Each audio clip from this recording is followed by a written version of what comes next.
with Marcos vowing to fix COVID-19 response shortcomings and address other pressing issues while repeating his call for unity. Let's look back at the highlights of today's inauguration. Our correspondent Rex Reed joins us live from the National Museum. Go ahead, Rex.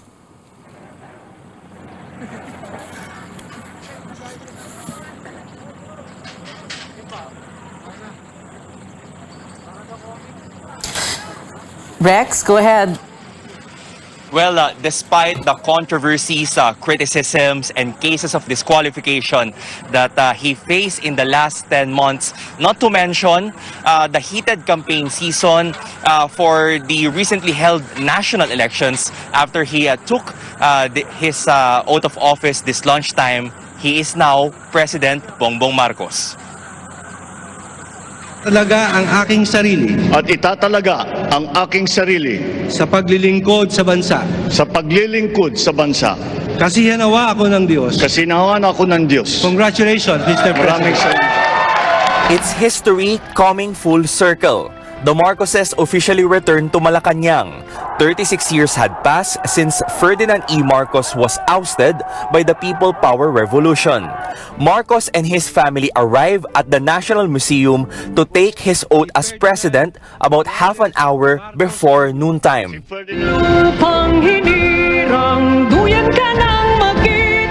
Actress Tony Gonzaga sings the national anthem, followed by an interfaith prayer and a military and civic parade. Senate President Tito Soto then reads the resolution proclaiming him as president. Chief Justice Alexander Hesmundo administers his oath, marking the beginning of his term as the nation's 17th president. Pinakinggan ko ang tinig ninyo na ang sinisigaw ay pagkakaisa, pagkakaisa, pagkakaisa. In his inaugural speech, President Bongbong Marcos expresses gratitude for the mandate that his supporters gave him. He's also inviting every Filipino to help him steer the country to a place better than how it is. I fully understand the gravity of the responsibility that you've put on my shoulders. I do not take it lightly, but I am ready for the task. You will get no excuses from me. He did not mention much about his father. Some critics thumbed down the candidacy of President BBM due to the controversies that happened during his father's regime. I am here not to talk about the past. I am here to tell you about our future. He also discussed the challenges the country is facing, particularly in sectors of agriculture, energy, health, among others. President Marcos, however, has yet to appoint cabinet secretaries for some key departments. The new president also acknowledged his predecessor Rodrigo Duterte for his administration's achievements, especially on infrastructure. He vows to continue most of such projects and present a comprehensive infrastructure plan for the next 6 years. Never forget, we are Filipinos. One nation, one republic, indivisible.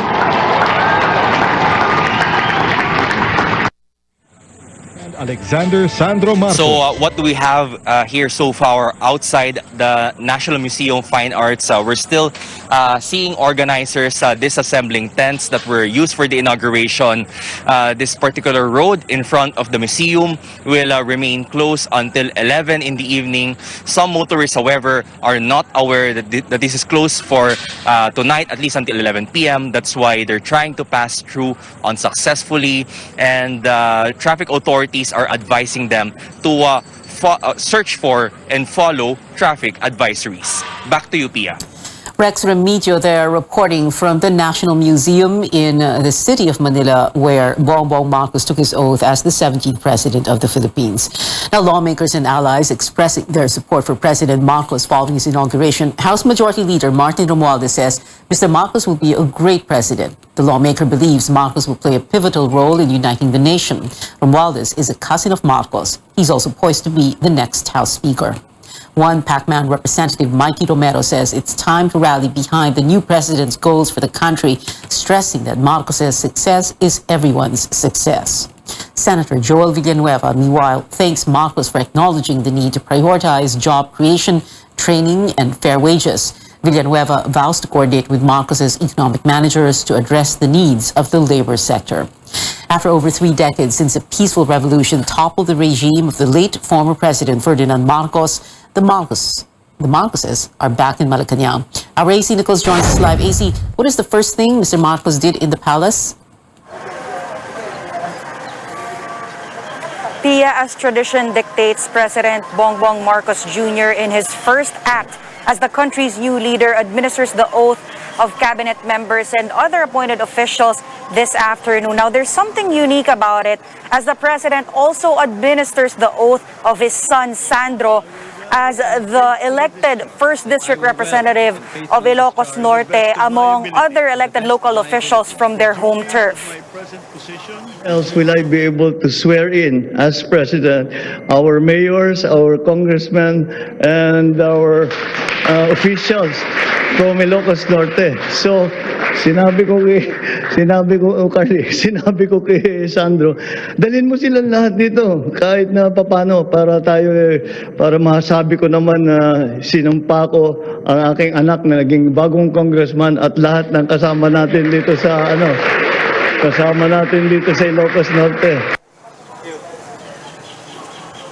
Traditionally, the new president holds his first cabinet meeting on the same day of his oath, but Marcos is doing that tomorrow instead. Now, there's information that he had courtesy calls lined up with a number of foreign dignitaries before the inaugural dinner tonight, and that celebrations here in Malacanang are set to conclude with a fireworks display, though Malacanang has yet to confirm these details. Towards the evening, the new president's activities inside the palace are not open for media coverage. We are basically just monitoring developments from the Malacanang Press Working Area, which is a separate building within the Malacanang compound. Our movement, if we may say, is very limited due to tight security, but we're still trying to get more information from various sources, and we will share them with you as soon as we get them. Pia. Yeah, AC, before that oath-taking happened and with the other cabinet officials, tell us also about this, what we call the ceremonial possession of Malacanang, the moment when the new president ascends that famous staircase for the first time and what it means. Yes, from the National Museum at around 3:30, we saw the Marcos family, the new first family of the Philippines arrive here in Malacanang, and they were given arrival honors this time by the Presidential Security Group. This supposedly symbolizes that the PSG is now ready to protect the country's new first family. From there, actually, bigla nga silang inulan habang naglalakad pa lang sila dun sa main yard ng Malacanang Palace, umulan, and buti naman nabigyan sila agad ng umbrellas.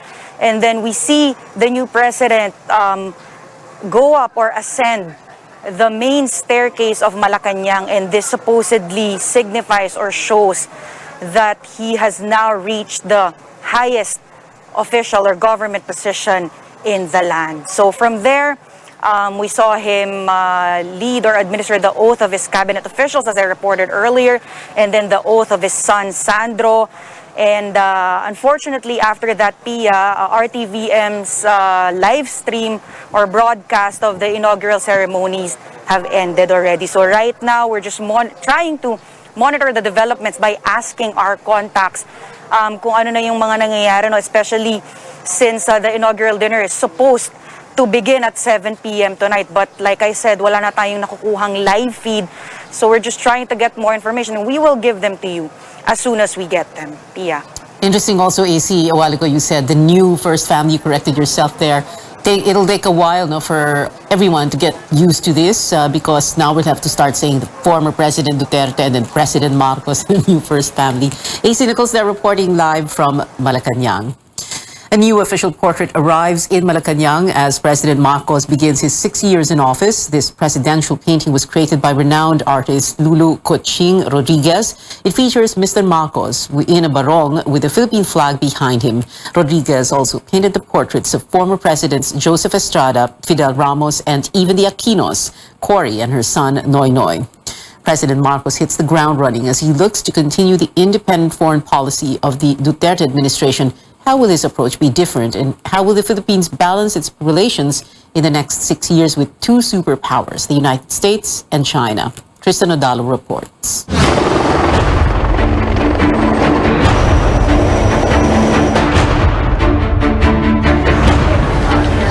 As the chief architect of the country's foreign policy, Bongbong Marcos faces a balancing act as president.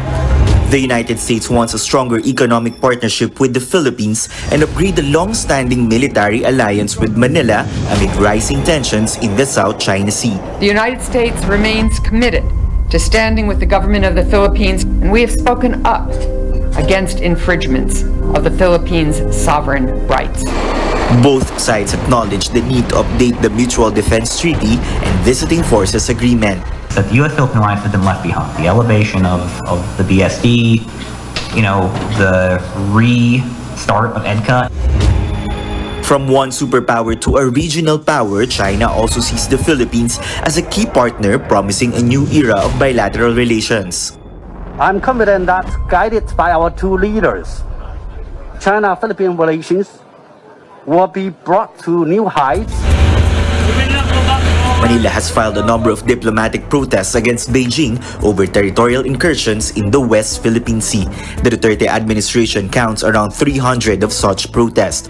Marcos makes it clear his administration will also assert the country's territorial rights. We will not allow a single square, and we will make it smaller, a single square millimeter of our rights to be trampled upon. Despite the differences, Chinese ambassador to the Philippines Wang Zhilian adds the maritime conflict is a small fraction of the overall bilateral relations. Marcos even says that China is a crucial partner toward recovery. Our strongest partner has always been the People's Republic of China. Marcos Jr. should play his cards well in engaging with China and the United States. His actions must be erudite and strategic at the same time.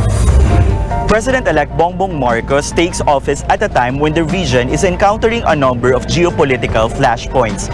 The balance of power between the US and China, the Russian invasion of Ukraine, and North Korea's nuclear arms tests, among others. How will the new administration address these issues, not to mention the global food crisis and the COVID-19 pandemic that shows no signs of waning?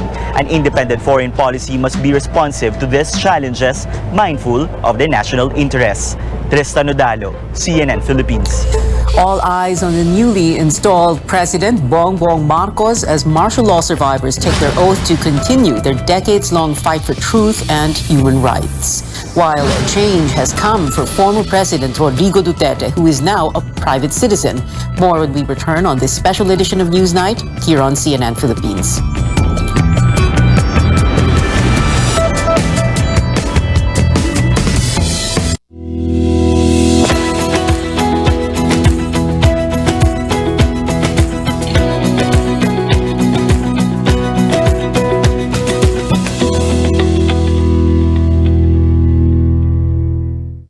Exodus 18:21.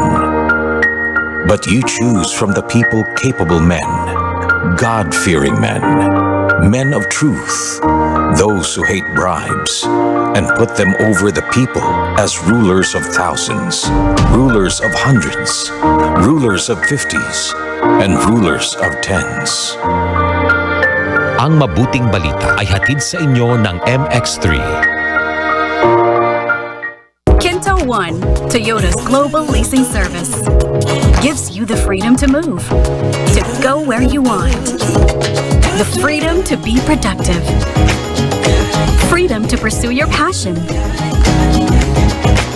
Kinto One, powered by Toyota, lets you choose how you drive your life, giving you the freedom to enjoy what matters most. The freedom to drive worry-free is yours. Kinto One. Subscribe and drive. Sa dami ng taong nakalipas, salamat dahil hindi niyo kami iniwan. Dahil sa inyong tulong, mas naging maayos ang akala namin nakalimutan na. Basta't nariyan kayo, alam naming hindi mapapabayaan ang aming paghihirap para sa sarili, sa pamilya, sa kapwa, at sa bansa. Kampante kami, basta't kasama kayo. For everything that's true, count on GS and Blue. Let true things come your way, yeah. In your life you have a star. So choose what you sa pagindang barkada, GS and Blue ang kasama. We just GS and Blue. Choose what's true. Okay lang to make mistakes, kung sa sarili totoo at hindi fake. Dahil ito ang GS and Blue.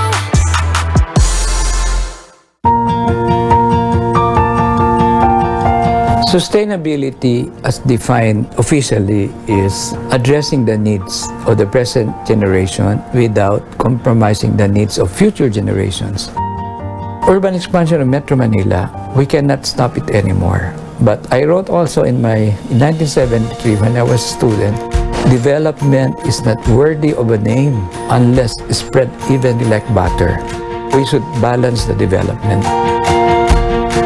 I think San Miguel is doing patriotic and philanthropic infrastructure. So we are aligned in our love of our country.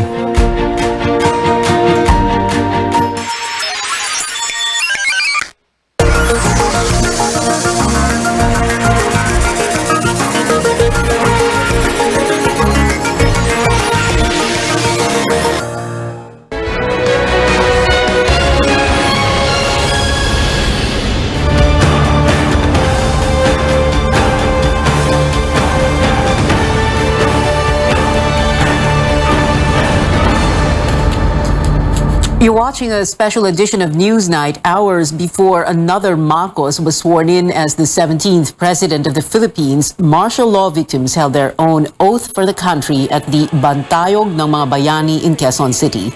Anjo Alimario tells us survivors made a promise not to let the horrors of the dictatorship be forgotten. They refuse to be silenced. They will not be drowned out by the voice of the majority.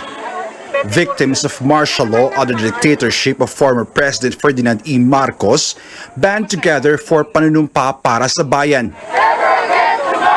Their stand is clear: guard the truth against tyranny, falsehoods, and trampling of people's rights and freedoms. Wasakin ang pambabaluktot at kasinungalingan na malawakang nilikha't pinakalat pabor sa kandidatura ni Ferdinand Marcos Jr. Thousands were killed, tortured, imprisoned, and went missing during the martial law era. The Marcos regime was eventually toppled by people power in 1986. 3 decades later, the Marcoses are back in Malacanang. Protesters say they are appalled how the Marcoses refuse to acknowledge what may be the darkest period in the country's modern history.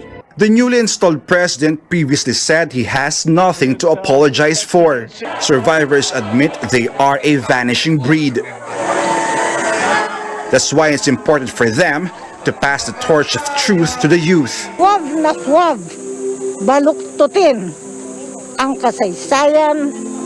Huwag na huwag kalimutan ang nakaraan at ipagpatuloy pa rin ang katotohanan para sa kalayaan. The younger generation is ready to take on the challenge. They feel that the bigger enemy now is disinformation. We learn from our past, we learn from yung mga mistakes na, 'di ba, na sana hindi na siya maulit muli. Seeing the Marcoses return to power is a nightmare, martial law victims point out. They warn that if such narrative and myth go unchallenged, no one will be left to tell their stories. Anjo Alimarios, CNN Philippines. The fight also continues for protesters rejecting the new administration. Page of Air takes us to Quiapo in Manila, just a few kilometers away from the National Museum, where a number of groups took to the streets to protest the Marcos presidency. Not even the scorching heat and change of plans can stop protesters from making their voices heard on Inauguration Day. The rallies of progressive groups ended at the historic Plaza Miranda in Quiapo instead of the original venue, the Liwasang Bonifacio. Police earlier asked them to change location to avoid possible clashes with supporters of President Bongbong Marcos. While Marcos was taking his oath, the rally went on in Quiapo. Wala pong pagdiriwang sa atin ngayon. Pagluluksa meron. Among the groups that spearheaded the rally were Bayan, Kilusang Mayo Uno, the Alliance of Health Workers, Kilusang Magbubukid, and Transport Group Piston. Rejecting the return of a Marcos in power, martial law, and historical revisionism took the spotlight at the protest. Ngunit talagang ang mga nagbabaluktot ng kasaysayan ay walang pagkatuto sa kasaysayan. Ang paglaban ng mamamayan noong panahon ng martial law ni Marcos ay hindi nagmamaliw. They also laid down their pleas to the new government. First, address the rising prices of fuel products and basic goods. Increase the salaries of minimum wage workers. Better support our farmers and health workers. And defend human rights and press freedom. Hindi po pwedeng unity ang sagot sa nagtataas ng mga presyo. Kung meron man dapat unang executive order itong Pangulong ito, dapat may kinalaman sa ekonomiya. With former President Rodrigo Duterte now an ordinary citizen, the groups vowed to hold him accountable for all his previous actions. They ended their protest peacefully at around noon by claiming the fight for change and justice has just begun. We'll be watching and responding or reacting whenever the president of the government will take any pronouncement or they are ready to go protest at this day. Paige Javier, CNN Philippines. Supporters of President Marcos did not miss the chance to personally witness his inauguration. George Quiles reports thousands of them spent hours waiting at the Intramuros golf course just across the National Museum in Manila. As early as 5 in the morning, supporters of the newly inaugurated President Ferdinand Marcos Jr.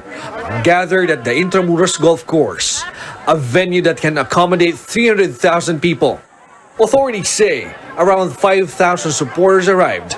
Most of them were wearing red, the color associated with the Marcos family.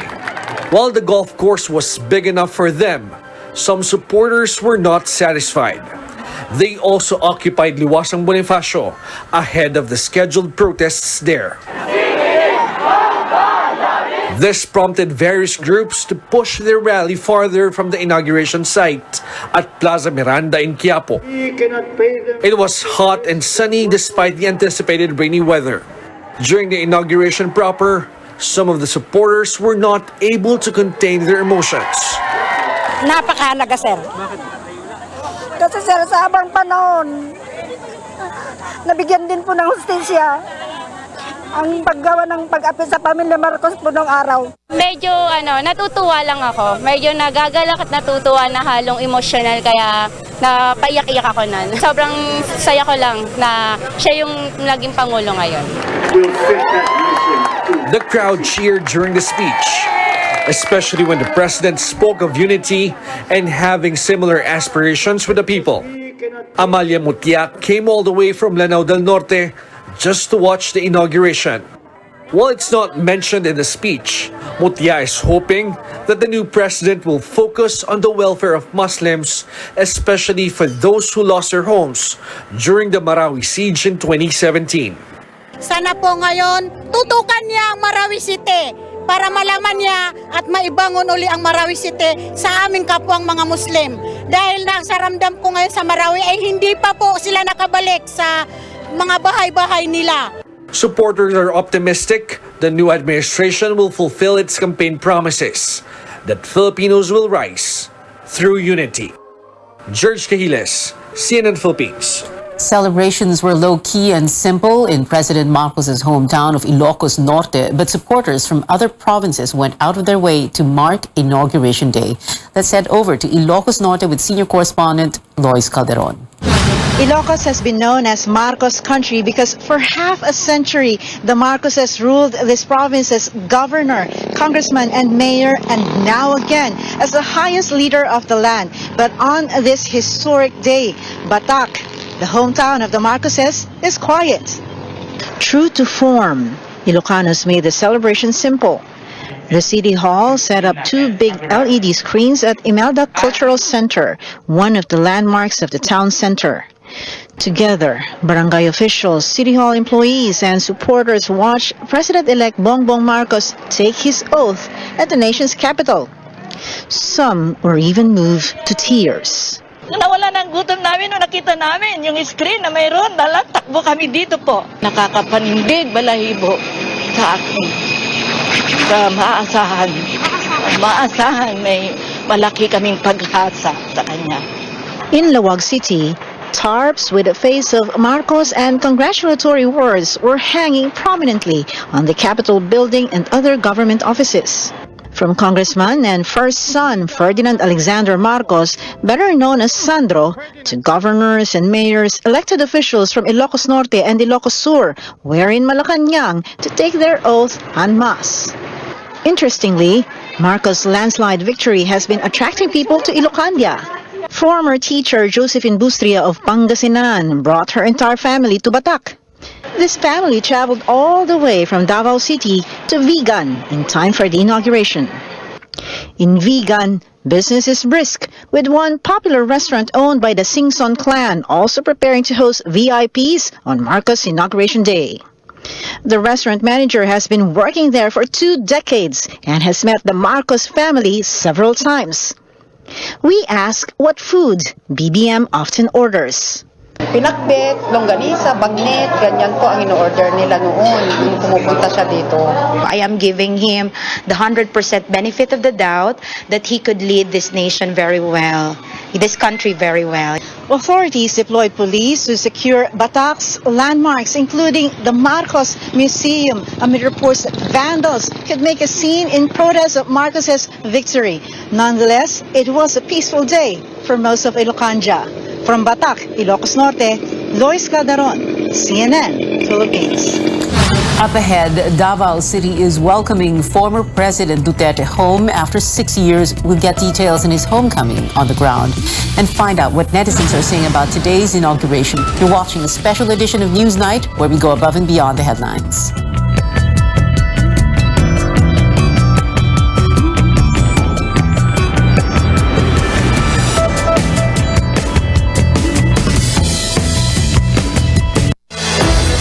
We have the power to protect Mother Earth, keeping it cleaner and greener, to preserve our one and only home. Powering the good life. Meralco. Fried chicken? Timplang happy! With easy-to-cook Magnolia Chicken Timplados. Iba't ibang sarap ng chicken, kaya. Anong Magnolia Chicken Timplados mo? Iba't ibang easy chicken sarap.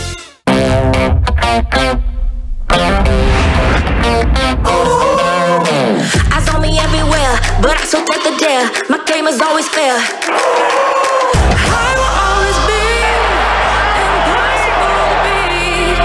I will explore the comfortable, 'cause I'm a boomerang, I'm a boomerang, I'm a boomerang, I'm a boomerang.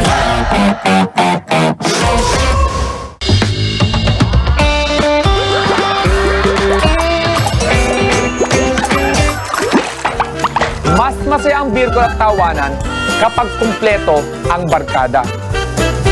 Sarap laging kasama. Pinipisan ko ito na. Naku, ito na siya! Pinsan ko. Hello, pinsan! Eh, na pa kita hinintay. Tara, pasok na! Pinsan, kamusta ka na? Ba't ngayon ka lang? Excited na ako eh! Kana, dito tayo! Pwesto ka na dyan! Okay ka na, pinsan, ha? Ganito mangyari. magbabatuhan tayo ng jokes. Dapat hindi tayo matawa sa mga jokes na ibabato natin. Kung sino unang tumawa, talo. Oh, sige, game, pinsan. Game ka na, ha? Ito na. Puro beer jokes tayo, ha? Puro beer lang. Ako na una. Anong zodiac sign ang mahilig sa beer? Ano? Eddie, Virgo.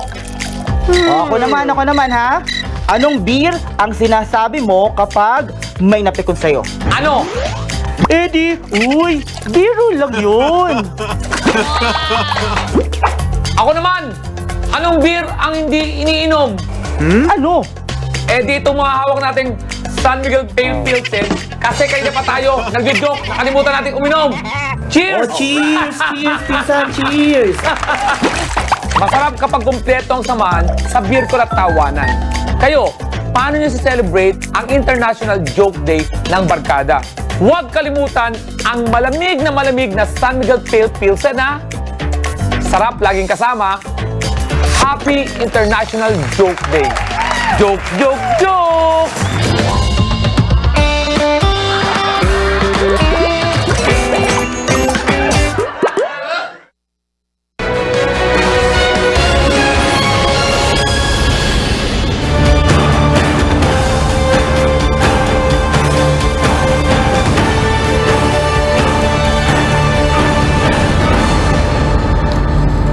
Welcome back to a special edition of Newsnight. I'm Pia Ontiveros. It is the end of an era for former President Rodrigo Roa Duterte, who is returning to his hometown in the city of Davao for good. Tristan Adalo joins us live from Davao City for more details on the Duterte homecoming.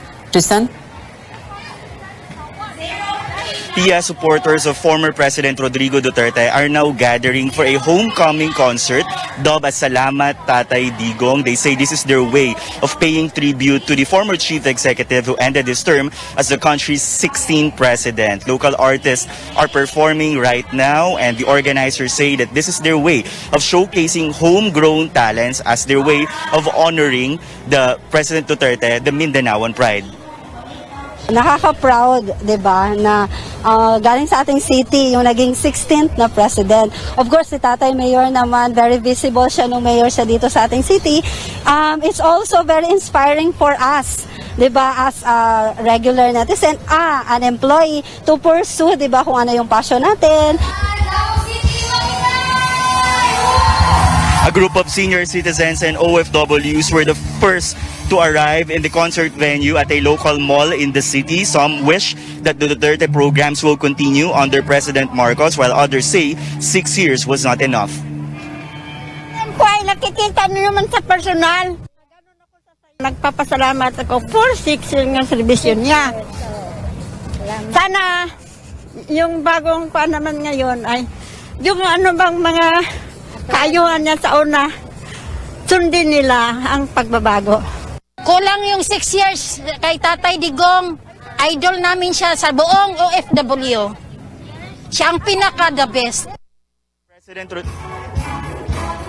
President Rodrigo Duterte is expected to arrive here at the concert area, but so far we have not seen him. Security is tight at the moment.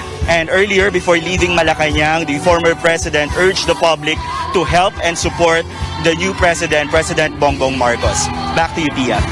Tristan Adalo there reporting live from Davao City. Bidding farewell to her post, former Vice President Leni Robredo thanks her supporters online. Robredo calls it an honor to have served in the last 6 years. She says, quote, "Tinanglawan natin ang landas ng isa't isa, diretso lang tayo para mas marami pang matanglawan na iba," unquote. Today, her Facebook page also went from Vice President Leni Robredo to Attorney Leni Robredo. Robredo's daughters had their own messages of gratitude, with Jillian tweeting she's happy to have her mom back full-time. Trisha Robredo also posting about her mother leaving the VP role, saying, quote, "Every new beginning comes from some other beginning's end," unquote. Attorney Leni Robredo set to launch her NGO Angat Buhay tomorrow in Quezon City. Well, apart from being the country's new president, Bongbong Marcos is now the chief of the Agriculture Department. During his inaugural speech today, he said he will prioritize food sufficiency, similar to what is being done in the richest free trade countries. Melissa Lopez highlights some challenges that lie ahead. I think that the The problem is severe enough that I have decided to take on the portfolio of Secretary of Agriculture, at least for now. It is a president's way of nipping an issue in the bud, and Bongbong Marcos taking on leadership of the Agriculture Department will somehow assure the nation that food will not be denied to the Filipino because it is no longer affordable and supply is short. The food crisis is a clear and present threat. Farms and pens are grappling with diseases that kill livestock. Piggeries suffer from African swine fever infection, while poultry with bird flu. Across the board, food prices have been on the rise, worsened by high fuel costs and low production. The Duterte administration's agriculture chief admits the sector has been neglected with limited funds. Ang agrikultura talaga napabayaan, Maricho. That's why this is stunted growth. That's why hindi pa rin tayo makapagbigay ng maraming post-harvest facilities and the like. Parang second-class citizens ang tingin ng sektor ng agrikultura, ng mga farmers. I mean, the farmers are not properly supported. Ironically, the food producers remain poor. Farmers are barely recovering after 2 years of the COVID-19 pandemic. They earn just half of what factory and service workers make per day. They blame Agriculture Secretary William Dar for their condition, while importers have a different plea. Pondo para sa mga indemnification, para suporta modernization, smuggling, titigil, importation, malilimitahan. Ako, naniniwala, lahat agad na magsasaka, magiging masaya. It's very difficult for us to get an import permit, but we don't have enough food for not only the local population, but we also need to look after the requirement of industry, of meat processors. We also need to look after the requirement of hospitality, HORECA, hotels, restaurants, catering. We need to really become systematic and try to remove all these bottlenecks and allow the trade to flow. In one of his earlier pronouncements, then President-elect Bongbong Marcos said rice could sell for 20 pesos per kilogram, but farmers say it may not be a fair price. Hindi siya doable ngayon. Best makukuha mo is 33, 34. Kung merong support ang gobyerno, tutulungan mo sila ng either through cash incentives or i-subsidize mo yung farm inputs niya, particularly fertilizer dahil sobrang mahal ngayon ng fertilizer. Dar says the staple could possibly sell for 27 pesos and 50 cents per kilogram, while the Agricultural Alliance of the Philippines says 30 pesos is good enough. Melissa Lopez, CNN Philippines. In other news, former Camarines Sur Representative Rolando Nonoy Andaya Jr. has died. His family did not provide details on the cause of death this morning. They're asking for prayers and space to grieve privately. Andaya previously served as House Majority Leader and Budget Secretary. He lost in the 2022 gubernatorial race to Luigi Villafuerte. Andaya was 53. And the Supreme Court temporarily stopping the substitution bid of former COMELEC Commissioner Rowena Guanzon as a nominee of the party list pushing programs for persons with disabilities and senior citizens. The group won a seat in Congress. The High Court issued the stay order Wednesday in light of a petition filed by Duterte Youth Party list officials. Guanzon has 10 days to comment on the petition. A check on the weather now. A low-pressure area east of northern Luzon has intensified into tropical depression Doming. Pagasa says Doming is seen to move north-northwestward over the next 3 days and remain far from landmass. It may further develop into a tropical storm before exiting the country by Saturday morning or afternoon. But for the next 24 hours, Doming, as well as tropical storm Chaba, formerly known as Kaloy, will enhance the southwest monsoon. That means rains are expected over the western sections of central and southern Luzon and the Visayas. Palawan, Occidental Mindoro, Pangasinan, Zambales, Bataan, and Batangas will experience moderate to heavy rains. Light to moderate with at times heavy rains will prevail over Metro Manila, the rest of Mimaropa, Cavite, Laguna, Rizal, Tarlac, Pampanga, La Union, Aklan, Antique, and Iloilo. Pagasa warns of possible floodings in these areas. straight ahead on this special edition of Newsnight, we get the thoughts of people here in Metro Manila about the new president's message to the nation. Plus, mixed views online about the turnover of power to Mr. Marcos today. We'll give you a look after the break.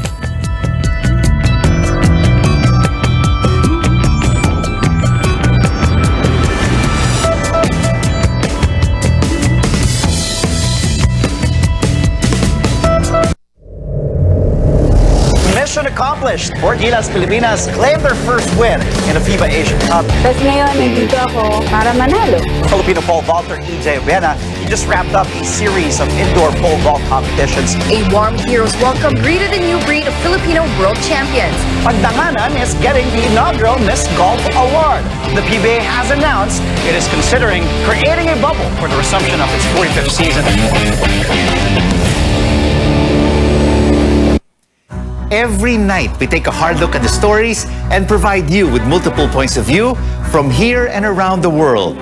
Now, we'll bring you more news you can use from the trading floor and the global markets, and bring you more news you can trust in business and finance. Buy, sell, hold on The Final Word, weekdays at 9 p.m.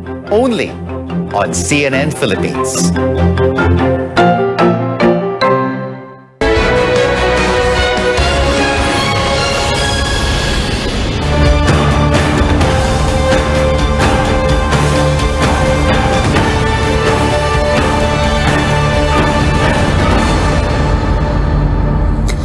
You're still watching a special edition of Newsnight. Earlier today, Filipinos nationwide watched as President Bongbong Marcos took his oath to lead the nation and imparted words of hope. What did people think of his inaugural speech? Pauline Versosa reports. Here at this tricycle terminal in Pasig City, drivers and commuters alike tuned in to the inauguration of President Ferdinand Marcos Jr. at high noon.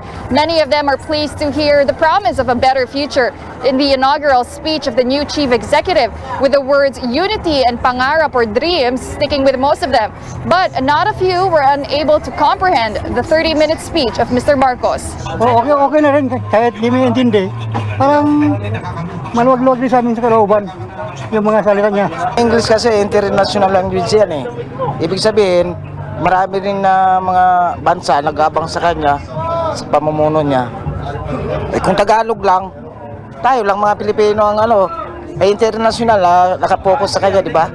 Kaya dapat English din. Hindi talaga makaintindi gaano. Pero hindi naman taas yung English niya, mga tama lang kayang intindihin.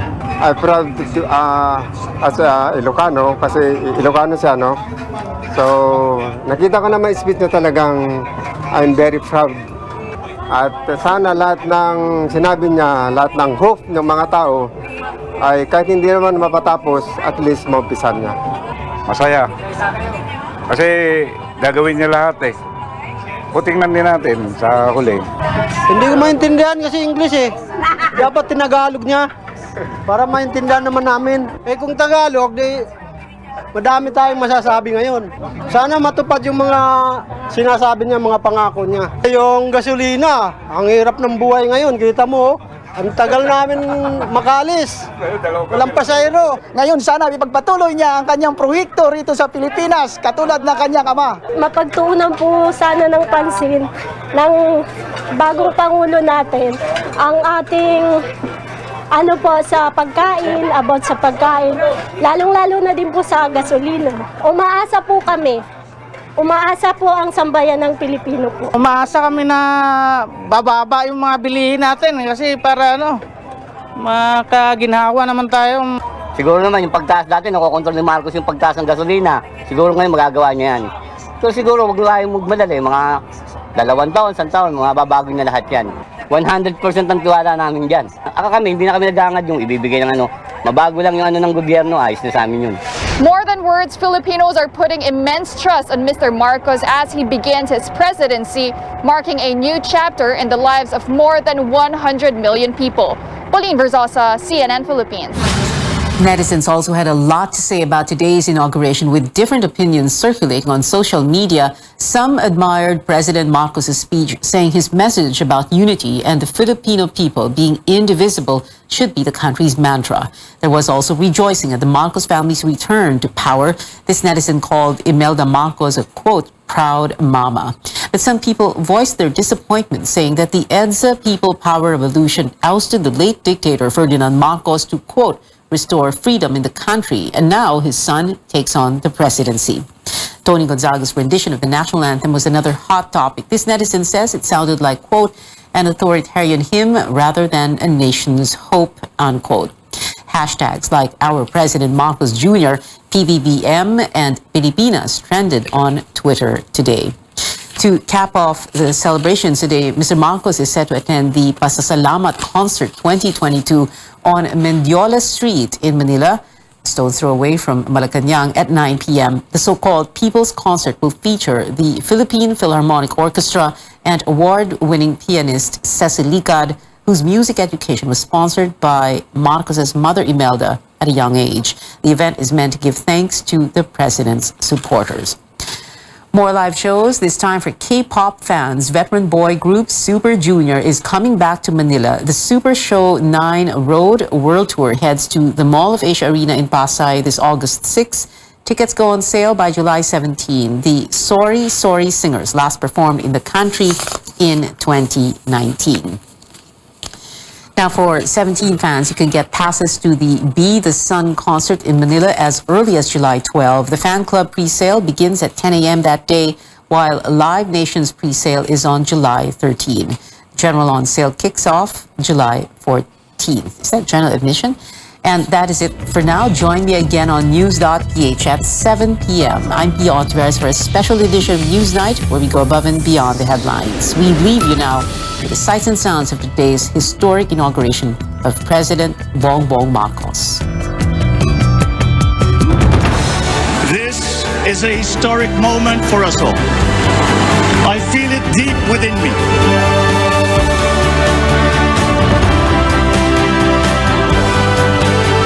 I offended none of my rivals in this campaign. I listened instead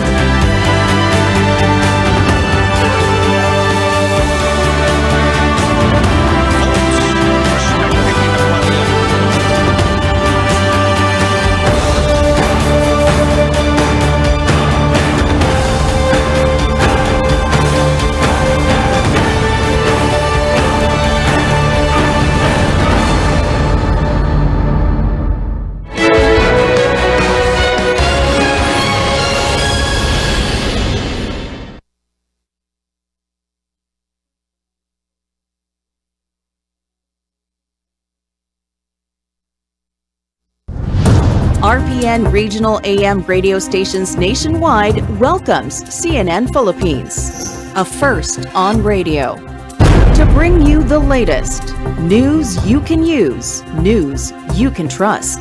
Listen to Newsnight, weekdays, 6 p.m. We now go above and beyond the headlines, followed by Med Talk, Health Talk. Presumptive President or President-elect Bongbong Marcos' days as an ordinary citizen will soon come to an end. The same goes for his running mate, Presumptive Vice President Sara Duterte, who will serve as the country's next education secretary. The Senate and House of Representatives convening a joint Congress to form the National Board of Canvassers for the two highest elected positions of the land, ignoring a petition at the Supreme Court to cancel BBM's certificate of candidacy. Now, in this episode, we will walk you through the canvassing process and why it matters.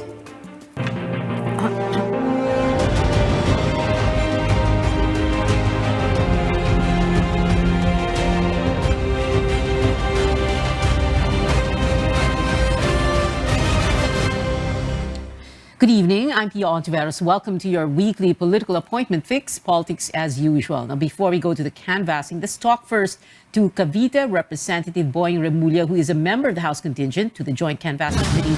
But at the same time, and this is really why we're speaking to him tonight, he has just been named as Justice Secretary of the Marcos Cabinet. Good evening, Congressman Boying Remulla. Can we begin with this? So you're a re-elected, you want a fresh term as congressman. What's going to happen to your position? Who's going to take your place? What happens next? Via the law, under the law, there are two options here.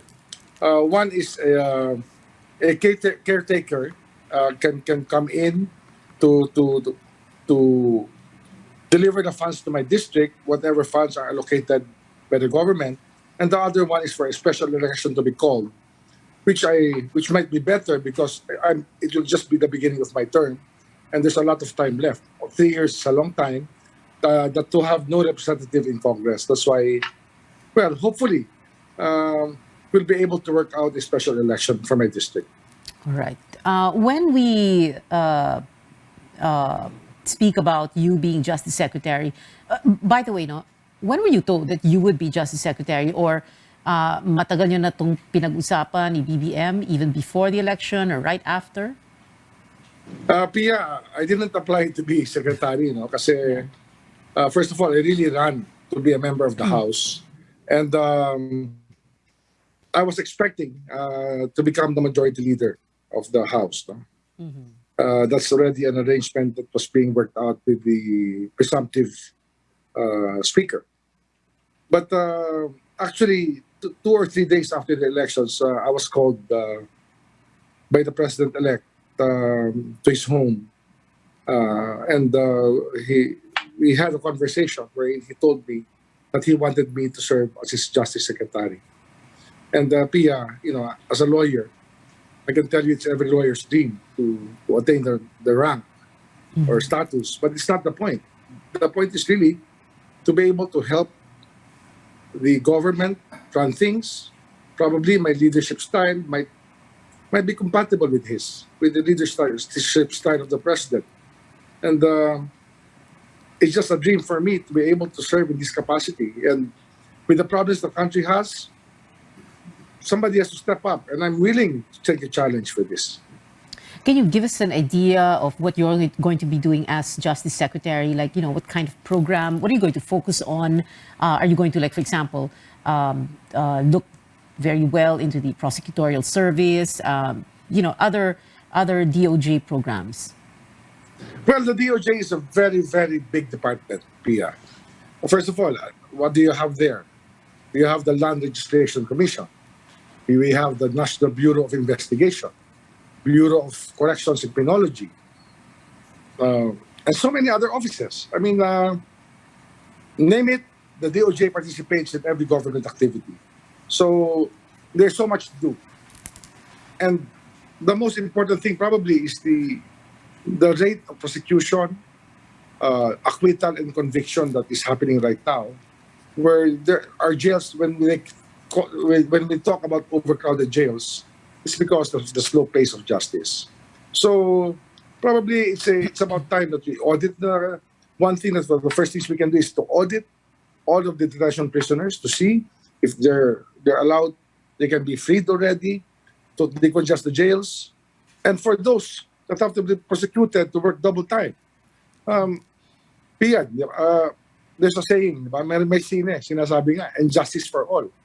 Eh dapat dito ang hustisya para sa lahat talaga, sa mayaman at sa mahirap. Ang nangyayari, ang nagdudusa talaga, yung hindi masyadong, yung walang kaya sa buhay. Kaya kinakailangan bigyan natin ng pag-asa ang taong bayan. Ang hustisya ay naroon para sa lahat. Para sa lahat, mayaman, mahirap, lahat ng Pilipino ay dapat magkaroon ng hustisya.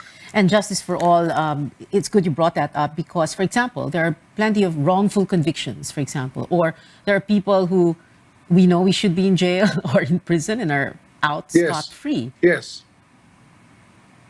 Maraming rin nakakulong na hindi dapat nakakulong. At marami namang napapawalang salan na may kasalanan talaga. Kailangan talaga bantayan ng gusto, Pia. Dito magkakasubukan dahil ang bigat kasi na kagaya ng NBI, kasama natin ng NBI. Kagaya ang kalaban namin dito sa DOJ, sindikato, di ba? Hindi lang sindikato, mga Pilipinong gustong wasakin ng bayan natin, mga mandaraya, lahat ng uri ng criminal activity, sakop talaga ng aming mandate. Kaya talaga we have to hit the ground running and to make sure that all of these things are really solved. Marami kasing pwedeng masolve, Pia, na hindi na-solve dahil hindi hands-on ang ibang tao sa trabaho nila. O kaya, medyo ang institusyon ay walang mababa ang moral, minsan walang budget, at minsan talaga kakonsyaba ng sindikato yung iba. Kaya iayos natin ang lahat. Itama ang mali. Sabi nga ni Ping Lacson, iyon, kailangan natin gawin lahat yan. Okay.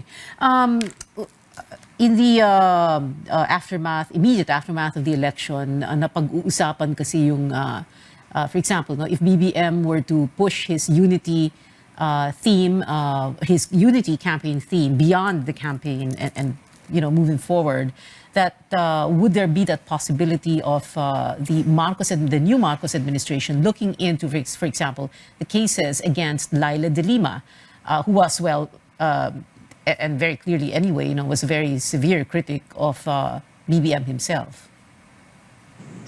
Well, that will be part of the continuity of the job that I will have. Alam mo naman, PIA is about institutional continuity.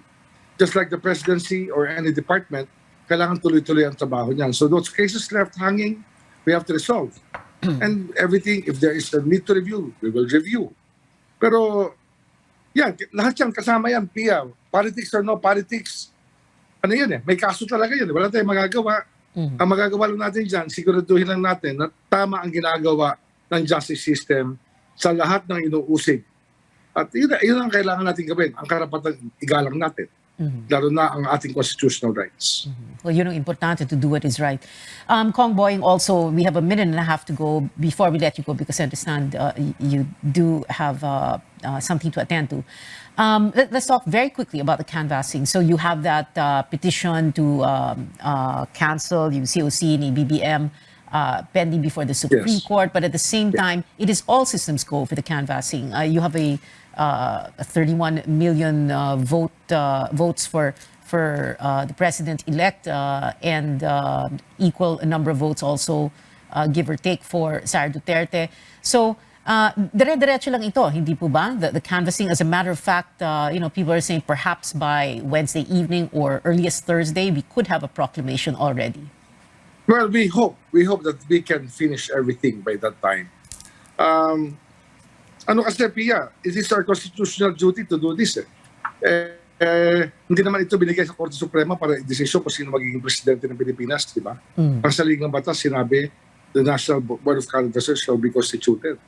Kaya gagawin lang namin ang aming tungkulin, sa abot ng aming makakaya. Kaya lahat ng sistema ang ginawa namin ngayon dito sa House ay very transparent. And one of the reasons why today I announced that I already admitted that I accepted the invitation of the President to join the cabinet is for transparency's sake, no?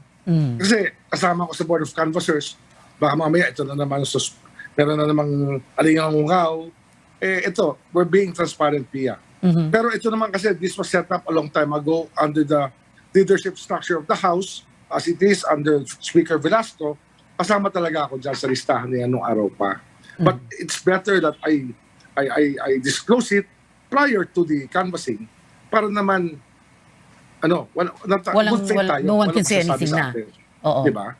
Well, there are 31 million votes for BBM. And lastly, final words from you. Ang ginawa namin dito, talaga in the spirit of transparency, there's a space for the lawyers, there's a space for the media, everything is being guarded bipartisanly.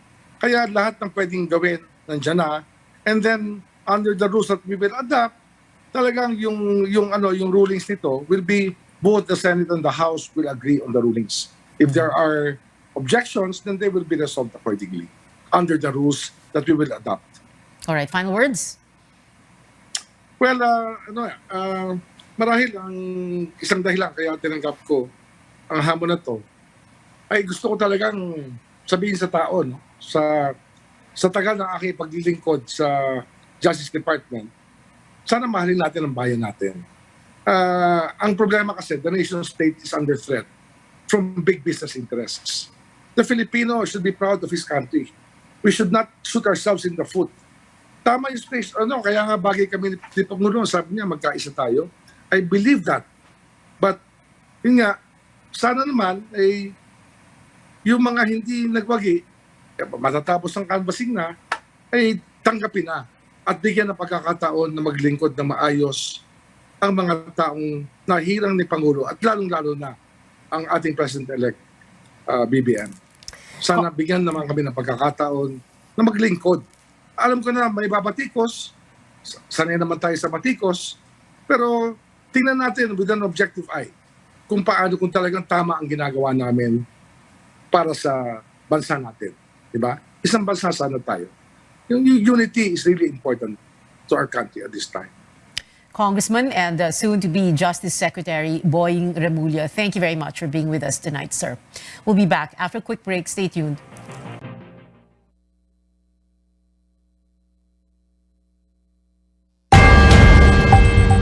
Let's get ready to rumble!